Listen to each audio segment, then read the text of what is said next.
Bonjour et bienvenue sur Mekanoa.fr. Tout d'abord, un grand merci à tous les abonnés qui ont su attendre. Effectivement, la vidéo a mis du temps, mais vous allez comprendre pourquoi aujourd'hui. Ce projet, c'est plus de 1300 fichiers et environ 50 fichiers STL. Pour ceux qui ne sont pas habitués, un fichier STL, c'est un fichier qui permet d'être imprimé avec une imprimante 3D. Et là, l'imprimante 3D, on va vraiment s'en servir. Mais pas pour faire un Benchy, non.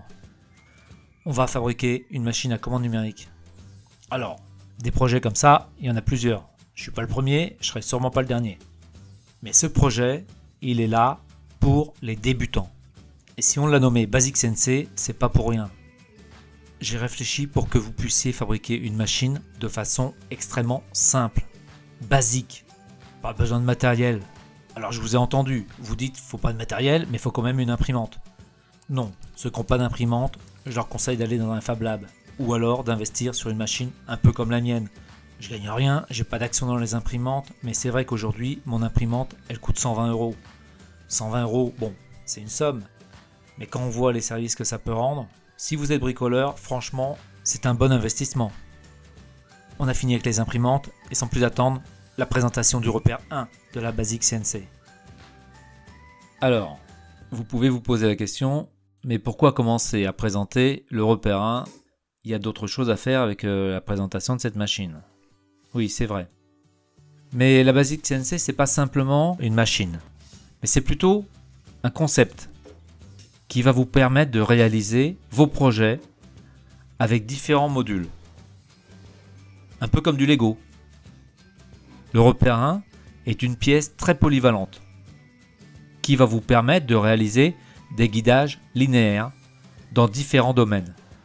Du bricolage, en guidant une perceuse, une disqueuse, mais également dans le convoyage de pièces ou la prise de vue, ce qui vous permettra de réaliser des travelling très facilement. En ajoutant les pièces voisines, vous pouvez facilement créer une table croisée.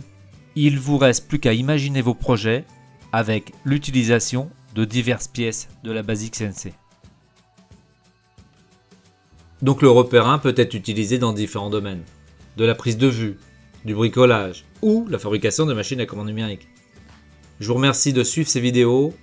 N'oubliez pas de vous abonner, de liker et de faire partager à travers les réseaux sociaux. C'est grâce à vous qu'on est là. Merci à vous.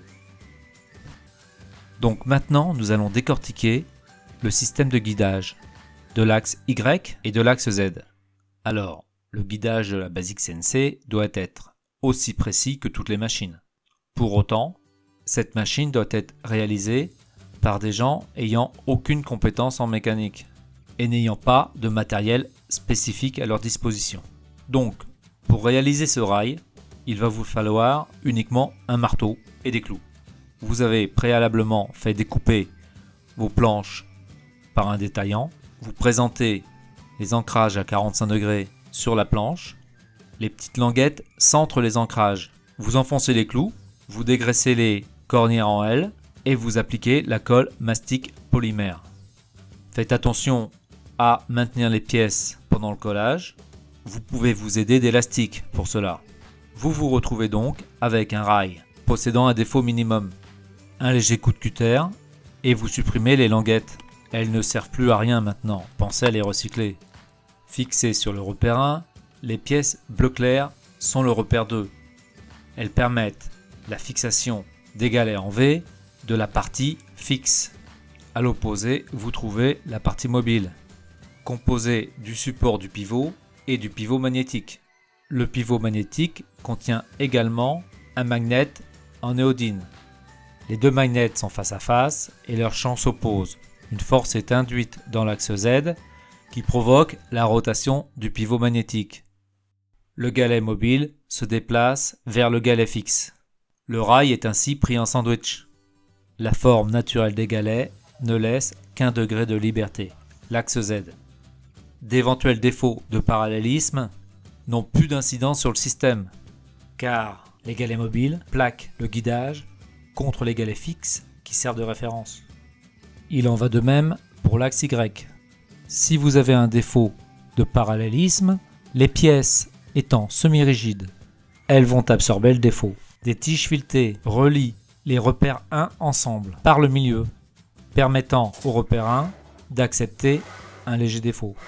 Si ce défaut est inférieur à la dimension des tiges filetées, là c'est les magnets qui vont contraindre le repère 1 à rester collé sur le rail. Ainsi, même avec un défaut de plusieurs dixièmes de millimètre, vous ne vous rendez même pas compte qu'il existe.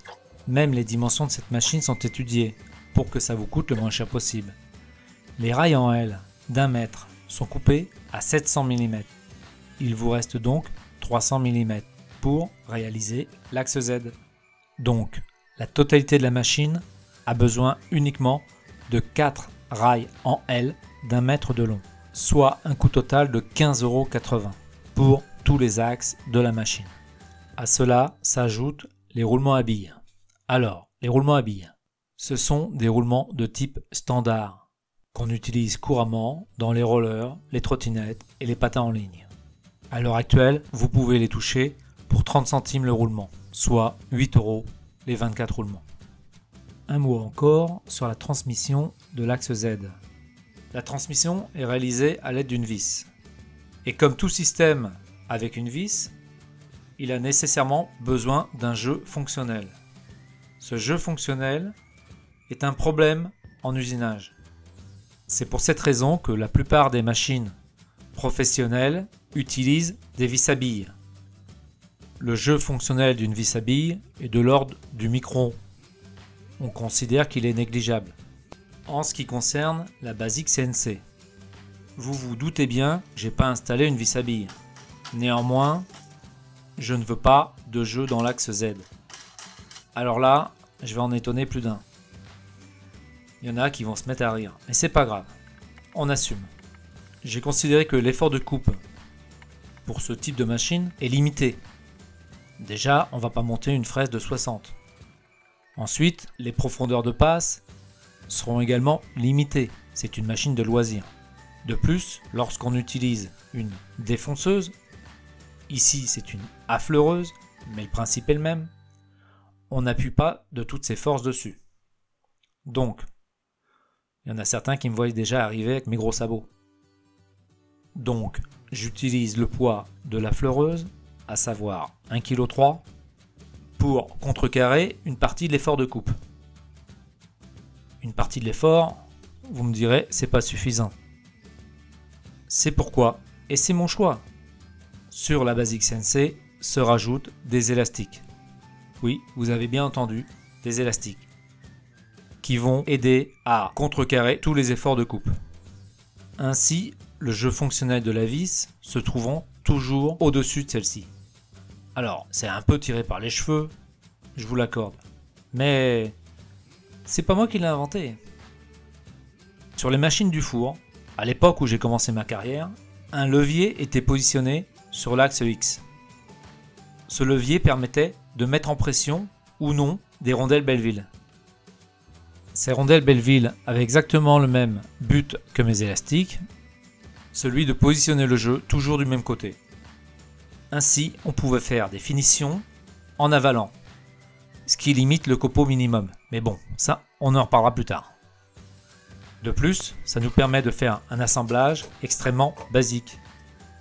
Il s'agit là uniquement d'un empilage.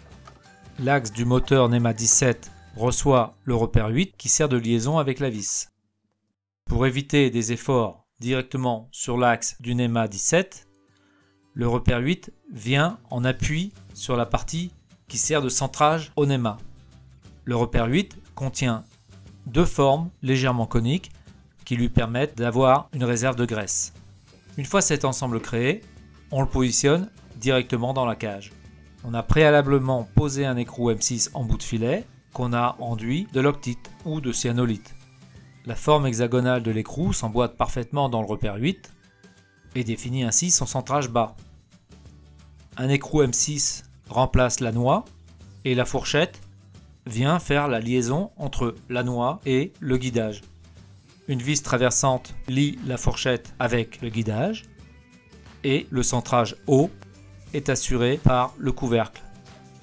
Le couvercle est fixé à l'aide de 4 vis et au sommet de la vis, Un bouton meuleté permet de régler de façon manuelle et très précise la hauteur de la fraise avant l'usinage. Comme annoncé précédemment, des élastiques reliés au repère 1 bas sont ajoutés en fonction des efforts de coupe qui ne sont bien évidemment pas les mêmes en fonction des matériaux. Oh punaise, j'ai rien compris là. T'es parti dans un délire.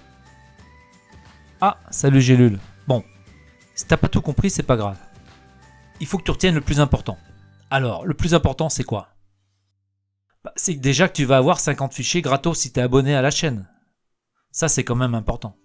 Que le projet Basic NC te permet de réaliser ta machine à commande numérique aux dimensions que tu as besoin, mais pas que. Tu peux faire autre chose avec ce projet, du moment que tu as besoin d'un guidage.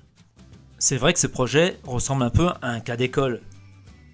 D'ailleurs, il pourrait facilement intégrer une école technique. Enfin, moi je dis ça, je dis rien, car c'est parfait pour apprendre le G-code. D'autant plus qu'il est gratuit, ça devrait passer au niveau du budget de l'éducation nationale. Un des points qui est important, c'est que ce projet est encore en version bêta. Donc, mon conseil, attendez les vidéos tests réels qui vont vous montrer ce qu'elle est capable de faire. Mais ce projet, c'est aussi beaucoup d'autres choses.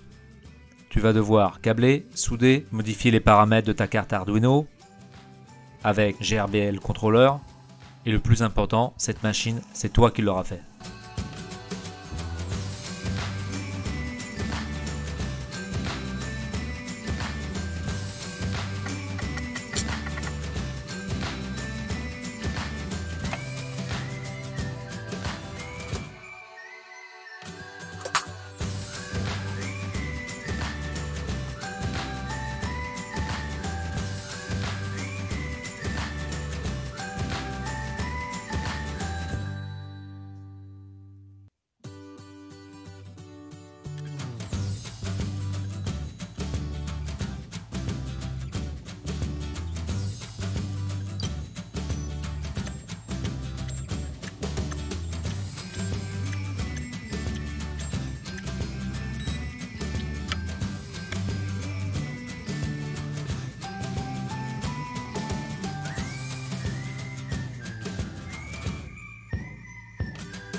Il y a encore un peu de boulot, hein.